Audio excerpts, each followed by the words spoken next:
You are listening to the North Carolina Food and Beverage Podcast. Thank you for downloading and subscribing. Coming to you virtually live from high atop the historic Raleigh building in beautiful downtown Raleigh. The NCF&B takes the listener behind the scenes to tell the stories of the people that contribute to the creation of the food and beverage community of North Carolina. And now, fighting over the check. Yeah, right. It's Max Trujillo and Matthew Weiss. Hello, and thank you for listening to the North Carolina Food and Beverage Podcast. I am your co-host, Max Trujillo. And I am your co-host, Matthew Weiss. And today we have an institution of Raleigh. This restaurant has been around for 32 years up there in Brennan Station. That's right. And to tell us all about it are the masterminds behind this restaurant. We have owner Steve Horowitz. Welcome, sir. Thanks for having us. And the chef for 28 of those 32 years, Chef Andrew Pettifer. Hey. Welcome. Don't overspeak, Chef. Yeah, take it easy. Make sure, slow it down. Now, it's good to have you all in the room. Margot's has come up quite a bit on this other show. Sorry, Matt, I don't mean to talk about my other... Step it out on me. I know. I have been two-timing, and if you guys are paying attention to social media, I believe this will already be released by now, but my buddy, that fast friend recently, Aaron Vaughn, we created a new show called The Single-Handed Podcast, and Aaron himself, he suffered from a brain abscess. It rendered the right side of his body essentially unusable for a time. Think almost like a stroke. Over time has gone on, and he's been able to work with it, use a little bit more of his body. But in that time, he has always been a chef, and he's been learning how to rework everything with his other hand. And so hence the name Single-Handed Chef or Single-Handed Podcast. You can follow him at Single-Handed Chef. But he's been a cook in Raleigh for the last 30 years or so, maybe longer. And with that said, he worked at Margot's, and we've been interviewing many people in the community, and they themselves have worked there. And it just feels like so many stories begin and end at Margot's. So I'm really excited to start that story here. Steve, let's start with you, the creator of Margot's. Where do we go from there? So I grew up in Manhattan, and I've been trying to get out of the restaurant business my entire life. So I went to school upstate New York to get into the marketing advertising industry. And less than 60 seconds of being in that corporate environment, I just knew I had to be doing something else for myself. I couldn't get up. I couldn't wear the suit and the tie. My sister married a very talented chef, Richard Hagee, who is the original chef at Margot's, and we moved down from New York. We were in Fire Island for 6 years to open up Margot's. Rentals on Fire Island were going in the shitter, excuse my language. And we just needed a better way. We were starting young families, and we just needed a better place to have a full operational life moving forward. Richard Hagee, originally from Whiteville, North Carolina, had come down one Christmas, probably in 90, 91, and he was checking out there. He went to school in Chapel Hill. He said, "You really got to come check this area out." We were getting a little bummed out about Fire Island and New York in general, and we just needed a better place. Fell in love with the spot, and we came down and just put it all on the line and opened up Margot's. What we were doing in Fire Island, we just figured we could transfer down to North Carolina. This whole farm to table original theme of, fresh fish to the table, nothing frozen, everything just scratch made. And we did that in 1992.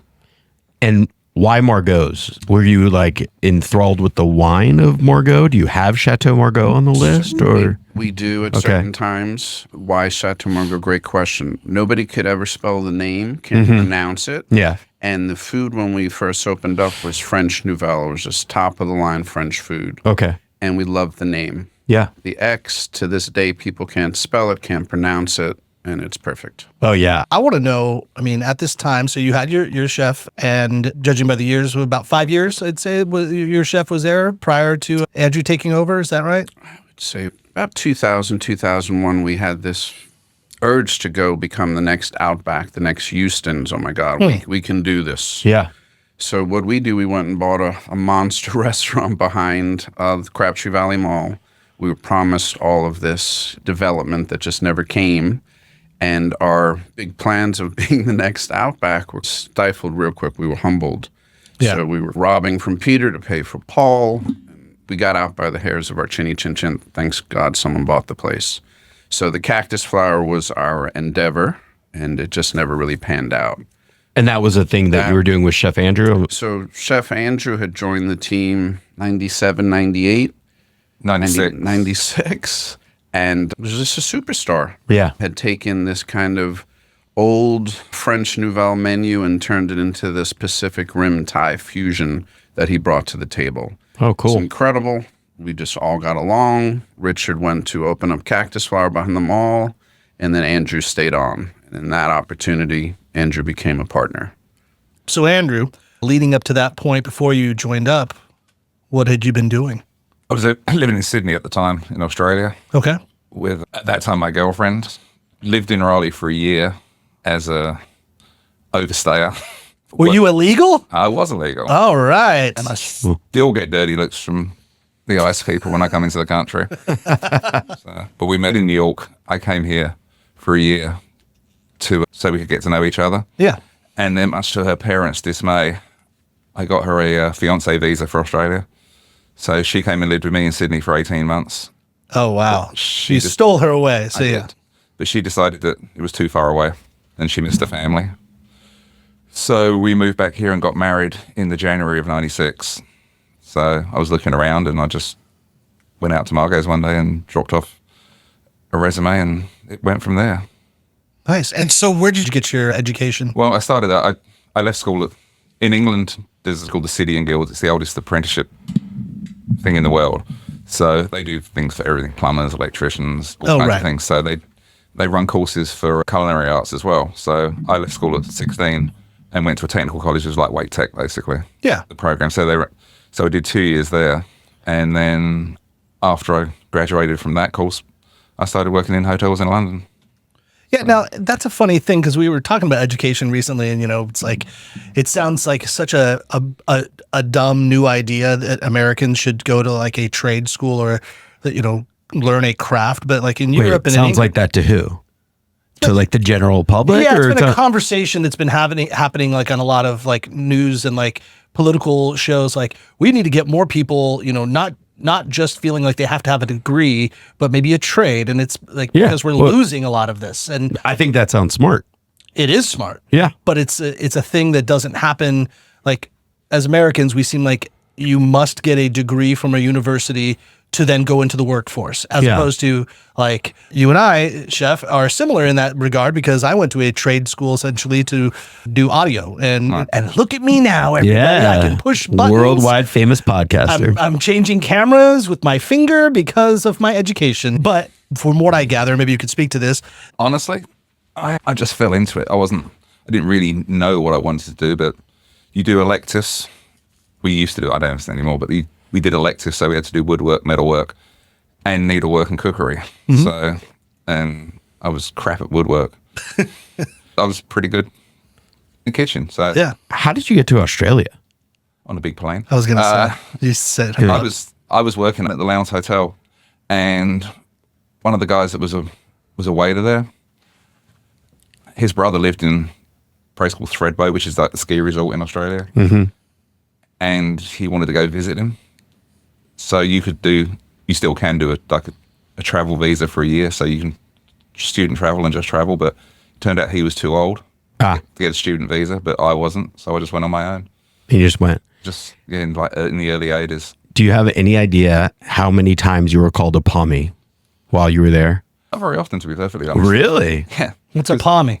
A pommy is an acronym for a Prince of Mother England that the Aussies love to call the, yes. Well, they call them poms, but I mean, most of my friends that in Sydney are Kiwis. They all. Oh, well, there you go. So, Yeah.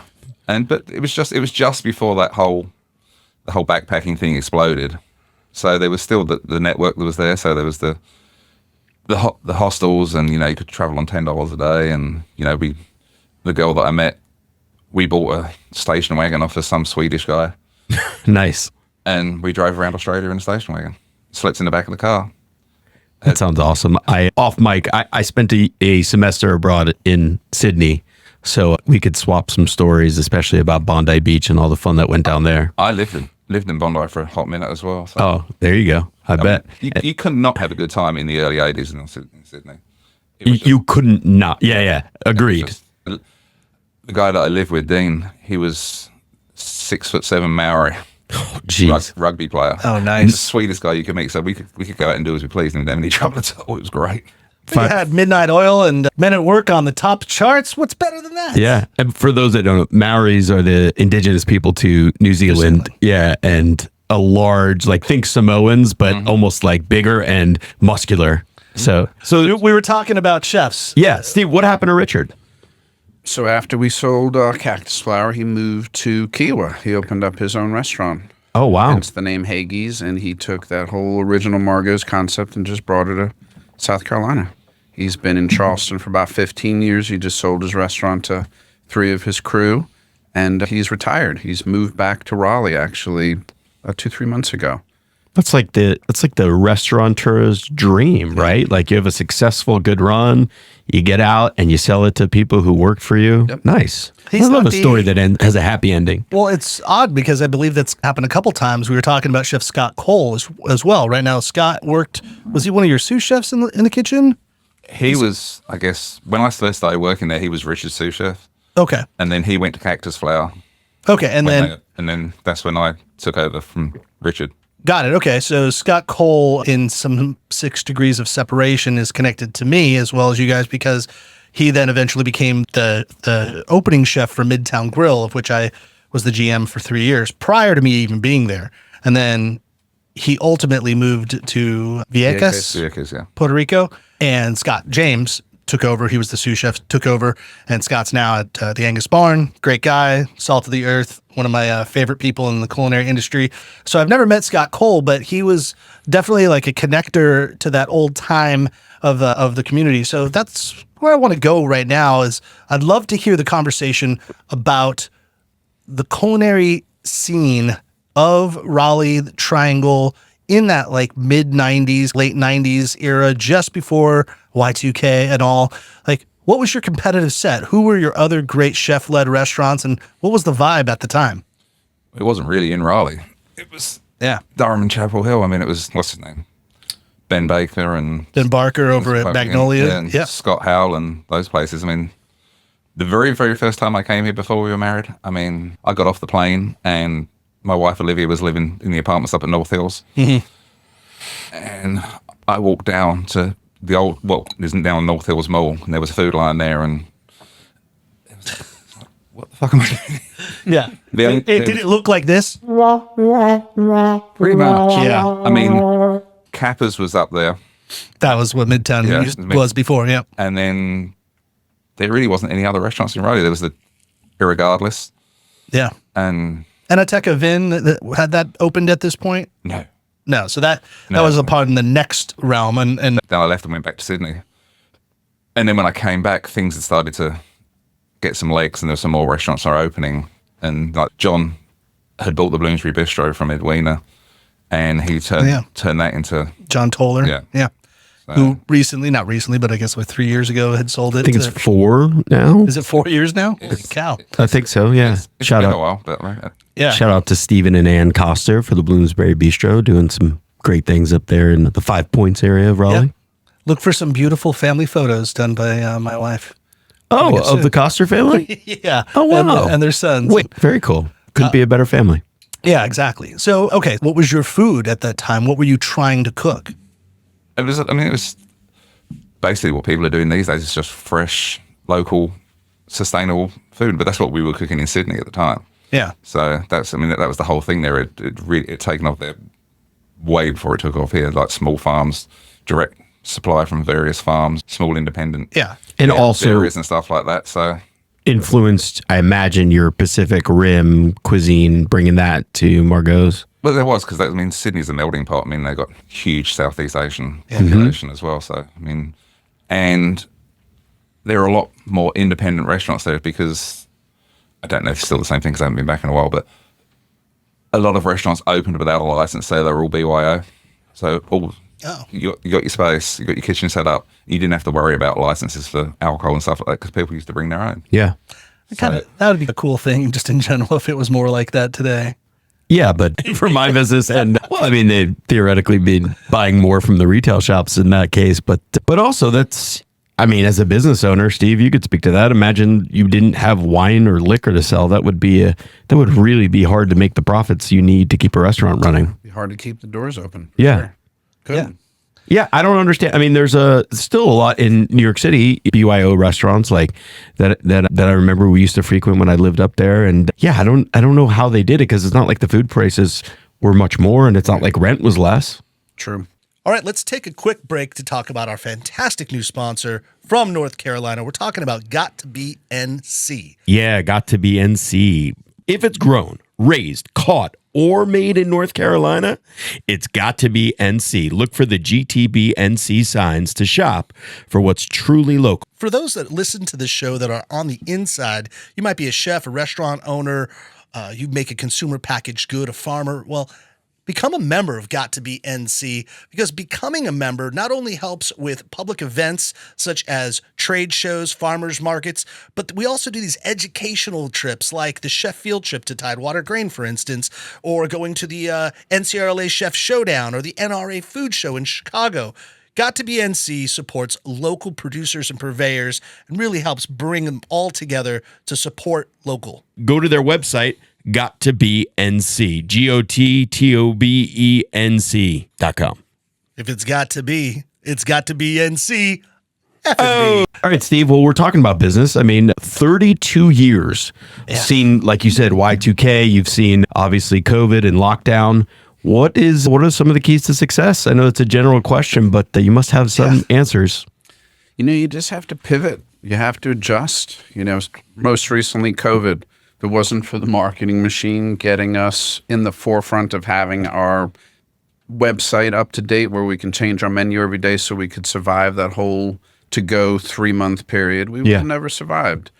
It's a wonderful life moment, looking back at COVID for us, that our community jumped out to support us. There's no reason our food is meant to be eaten right out the kitchen on your plate. It's not supposed to travel in the car for to-go food. So to answer your question, you just have to pivot. You have to adjust. You have to read your clientele. You have to make changes on the fly every single day. I think that's such a hard thing to do. And I applaud you for doing that. But, especially a chef-driven restaurant, you go in with the idea of, I'm doing this thing. And often, especially if you're doing something new or French Nouvelle cuisine, bringing it to Raleigh, you're going to have people that's like, I'm not into that. I want my biscuit and, fried chicken. Not calling everybody out, but there are certainly those people. And now you did pivot eventually, but it made sense. But that's hard to pivot. That's hard to say. It's hard to give up on that, right? Like, I mean, I just related to the wine business, and if you came out with like Pet Nats, right, like 20 years ago, Pet Nat being a natural sparkling wine like the old method, people would be like, screw this, I want Prosecco or I want Champagne, and I don't want that. I don't even want to try it, or I'll try it and it's yeasty or weird.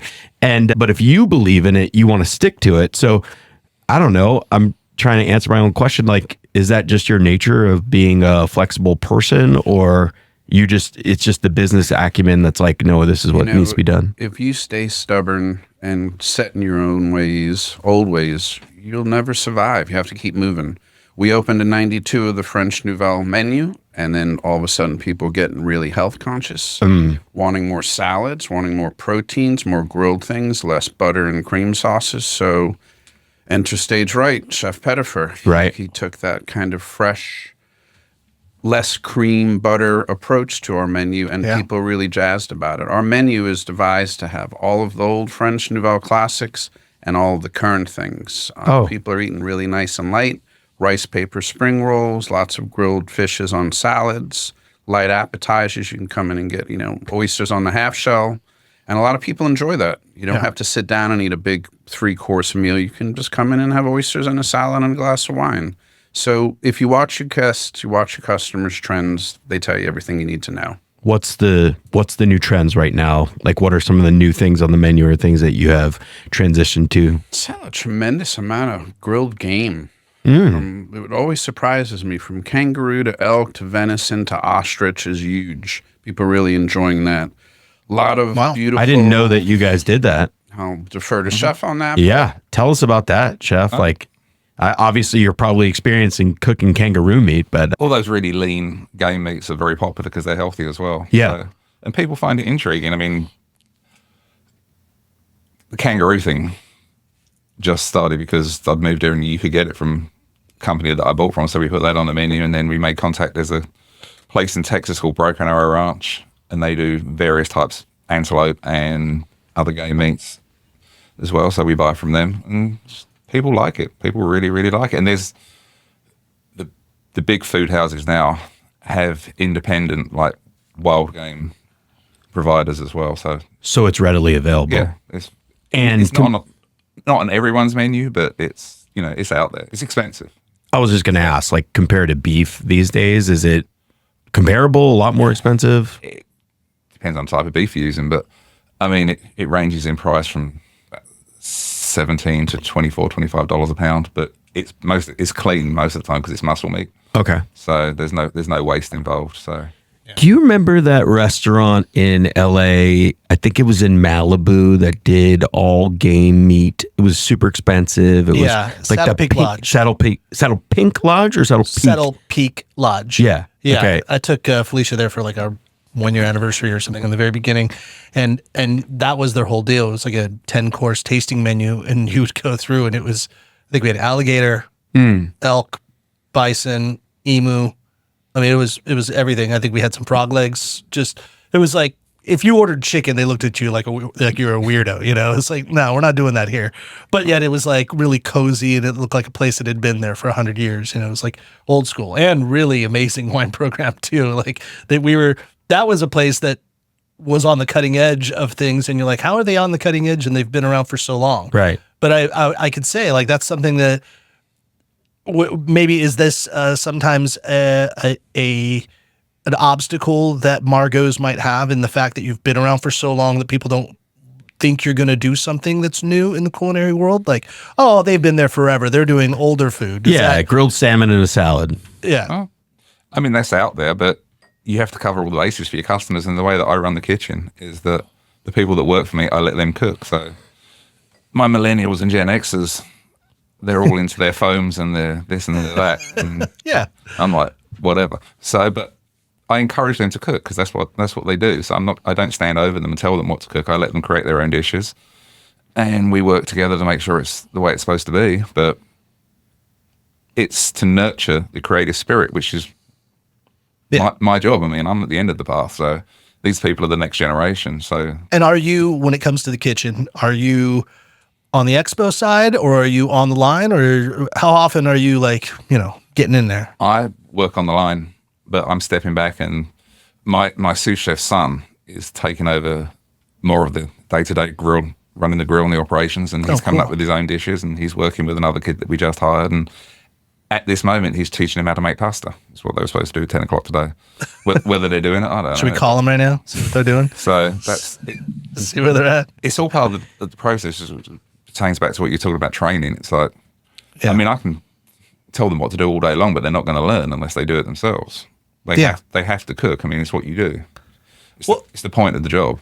Well, having been at a restaurant that I would say was in your competitive set at Midtown Grill for the time, I know the clientele that you would service in that North Raleigh area. I lived in, like, a stone's throw from Margot's, and like listening to your clientele and wanting to know what they want is obviously a huge part of it all. But the nice part is you must have done something right to build that consistency, because there's not that many humans in that area. So you gotta, that's what we talked about at Midtown all the time. We're like, look, we don't have the benefit the way, like, say, Matt and I had when we were running Cafe Del Rey in the Marina of Los Angeles, which was essentially a tourist area.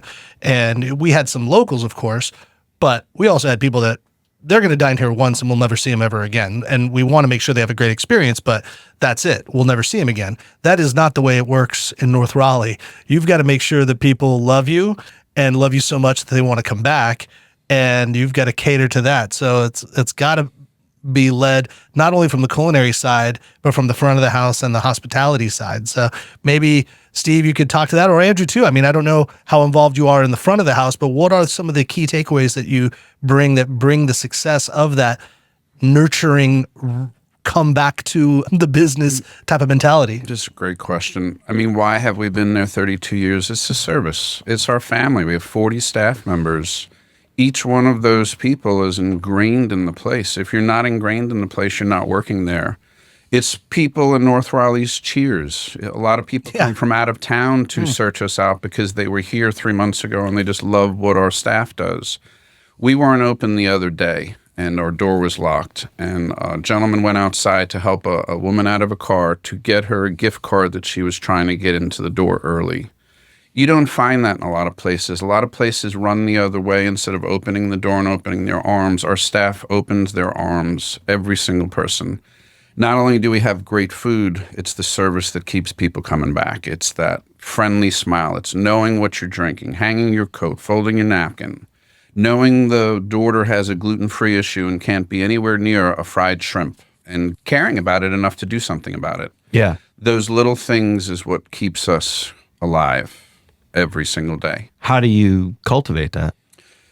Just daily, being in the trenches, coaching, teaching, constantly instructing, and leading by example. There's nothing we do not do on that floor that we're not going to ask you to do that we won't do ourselves. Yeah. Yeah, it's still a marvel to do that. I mean, when we had a new chef that would come in, you know, obviously like a new chef would always want to like change it all up. And I imagine even just getting like a new sous chef or so, they would just like, it's time for new food. It's time for this and that.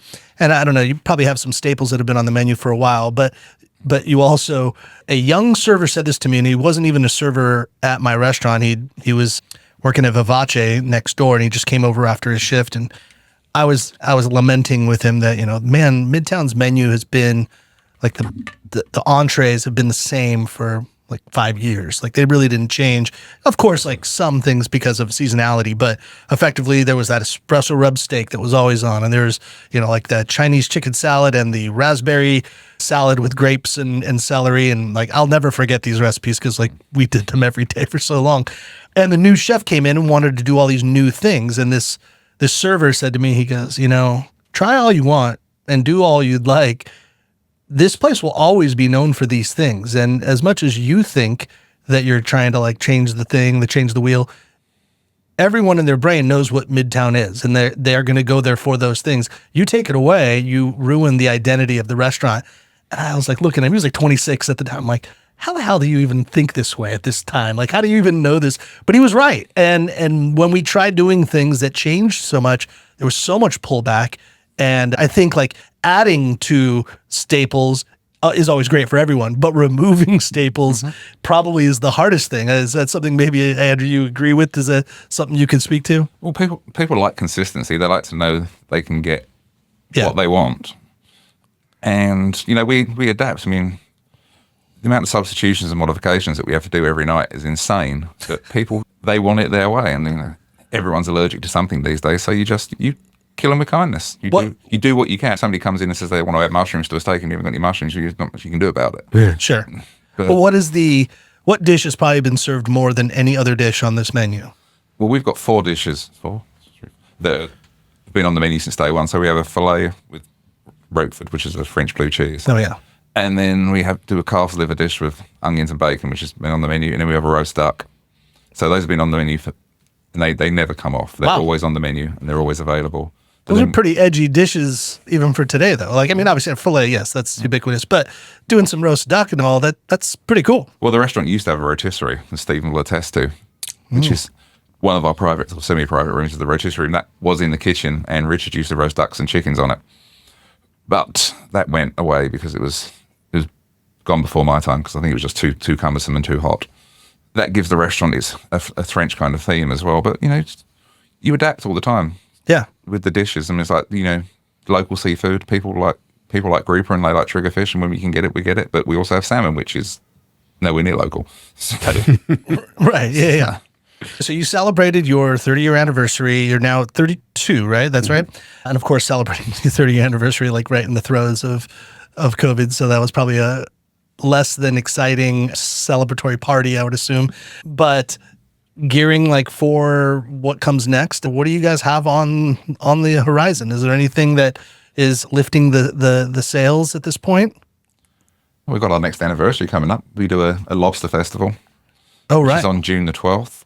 So that's our next thing. But then, Raleigh slows down in the summer. So people go on vacation and Yeah. you go into a slight holding pattern. But it's still busy. There's still plenty of corporate business out there. And there's so many businesses moving to Raleigh that we have a steady stream of, corporate dinners.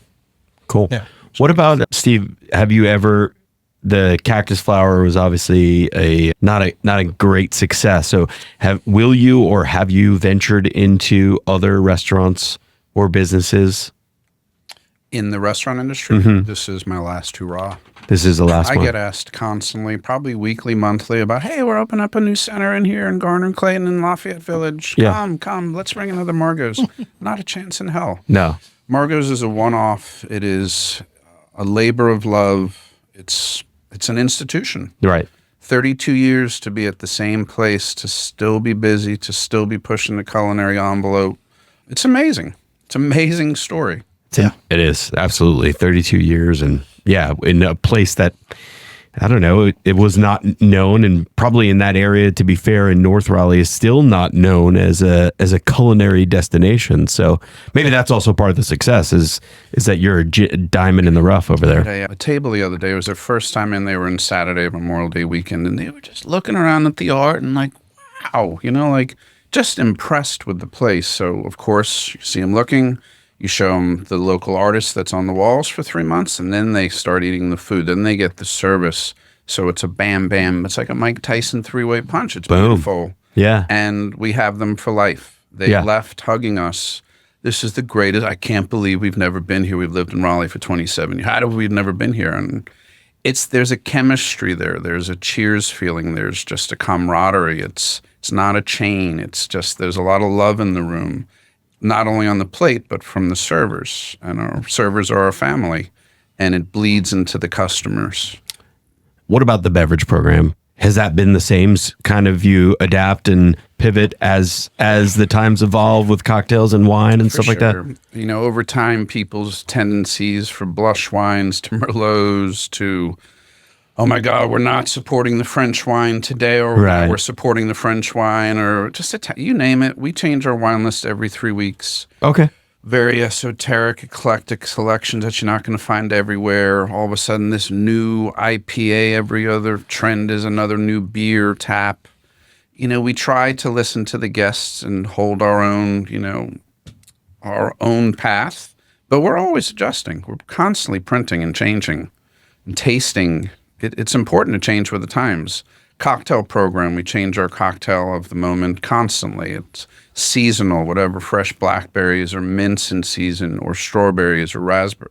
Whatever it is, papayas, we're just trying to always make different coulis and different combinations, so it rolls with the seasons. Do you have a beverage manager or a bar manager, or do you oversee that? No, we have a bar manager. His name's Eric Beidler. Been with us for about 28 years, and he runs that program. Awesome. And he's responsible for the wine as well? Correct.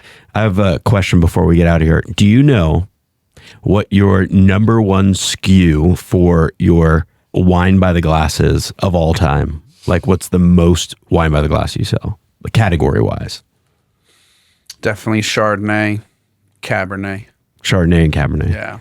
It's still the king and the queen, Yeah. no matter how long you go. And I bet you for 90% of the restaurants out there, they would still have the same answer.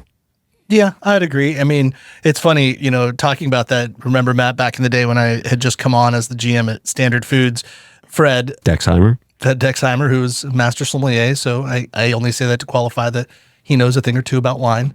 His whole thing was, and I think sorry, Fred, if I talk out of school about what your brain was thinking at the time, but I think he coming from like up New York and then coming down to Raleigh, he was like, let's just give these folks what they want. They just want Chardonnay. They just want some like oaky buttery Chardonnay. And so much Chardonnay in that inventory. And he couldn't have been more wrong. And all right, Fred, like you do know wine. You know wine like really well. There was just this weird hipster subset inside of the Oakwood neighborhood that like they wanted anything but Chardonnay, like literally. And Matt came on as my consultant, like my wine wine manager to like help out. I mean, he was selling wine at the time. Actually, I think you were selling liquor. Liquor, Yeah, at the time. So, but Matt and I looked at it and we're like, we just inherited 40 SKUs of Chardonnay. What the fuck? Like, what's going on here?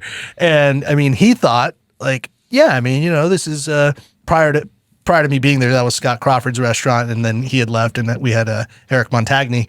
But I think he thought like, yeah, Scott came from Herons, and it's old money, rich people are going to come in, they're going to want their cake breads and their duck horns, and no, they were like yeah, Croatian wines, Slovenian wines. That's what was really hot there. Yeah. And we ended up having to like dramatically discount all of our Napa like Oakville Chardonnays. Like, just get rid of them. Just somebody please drink them.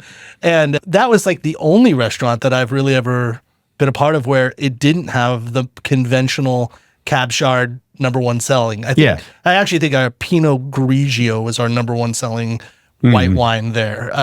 But regardless, it's like, yeah, we're getting there. There's a diversity among the wine programs, probably now more than there's ever been across the country, but it's still, like... They're still king and queen. Yeah. That's right. And all the others are still subjects. But no, there is a great subject or a subset of people that were like, yeah, exactly. It's like the beer, whatever new beer is the best beer. It's like whatever wine I haven't heard of or don't know about, that's the one I want. Which is a new narrative because that used to not be the case. Right. It used to be like, I want the wine that I knew. Yeah, I think it was Adam Eckert that told me that from Crank Arm. He might not have coined it. I think it's a common phrase, but he's like, everybody's favorite beer flavor is new. Exactly. Like, yeah, you're right. And that is true because whenever you go to like a new place, if you're in a new town, you're like, what's the local or what's this? Or, oh, you have Sierra Nevada, but what are they doing now? It's like, oh yeah, they did this dry hopped yada yada, whatever. Yeah. But yeah, now wine is that way. It's like, I don't want the wine that... For a smaller subset. Right. It's still, but it's interesting for those people. But I think it comes from the beer culture. Yeah, could be. Well, I really appreciate you all coming in here. This has been awesome to get a little slice of back then and now, and it really shows the timelessness. If you're intentional about your food program, you don't stick too stubbornly to your recipes, to your original mindset. And actually, the original mindset was just to be fresh and current and with the season. And considering that changes every single day, you'll never go wrong. And appreciate that. Thank you for coming on in. Thanks for having us. Thanks for having us. Yeah. Congratulations on 32 years. Wishing you many, many more. Thank you. And for all of those out there, go to North Raleigh and check out Margot's. You will eat and drink very merrily. Thank you for listening to the North Carolina Food and Beverage Podcast. By rating us online, you're helping others to discover our show. Follow us on all platforms at NCFB Pod.